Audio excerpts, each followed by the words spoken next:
If I were the devil,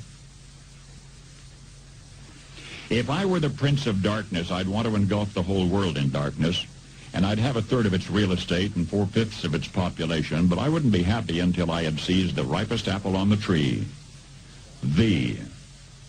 So I'd set about, however necessary, to take over the United States. I'd subvert the churches first. I'd begin with a campaign of whispers. With the wisdom of a serpent, I would whisper to you as I whispered to Eve, do as you please.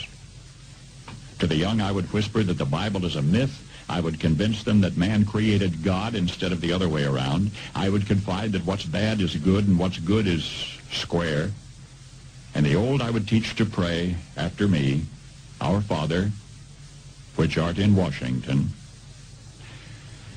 And then I'd get organized. I'd educate authors in how to make lurid literature exciting so that anything else would appear dull and uninteresting. I'd threaten TV with dirtier movies and vice versa. I'd peddle narcotics to whom I could. I'd sell alcohol to ladies and gentlemen of distinction. I'd tranquilize the rest with pills. If I were the devil, I'd soon have families at war with themselves, churches at war with themselves, and nations at war with themselves, until each in its turn was consumed. And with promises of higher ratings, I'd have mesmerizing media fanning the flames. If I were the devil, I would encourage schools to refine young intellects, but neglect to discipline emotions. Just let those run wild. Until before you knew it, you'd have to have drug-sniffing dogs and metal detectors at every schoolhouse door. Within a decade, I'd have prisons overflowing. I'd have judges promoting pornography. Soon I could evict God from the courthouse, then from the schoolhouse, and then from the houses of Congress. And in his own churches, I would substitute psychology for religion and deify science. I would lure priests and pastors into misusing boys and girls and church money.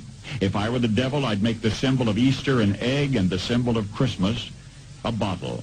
If I were the devil, I'd take from those who have and give to those who wanted until I had killed the incentive of the ambitious. And what'll you bet?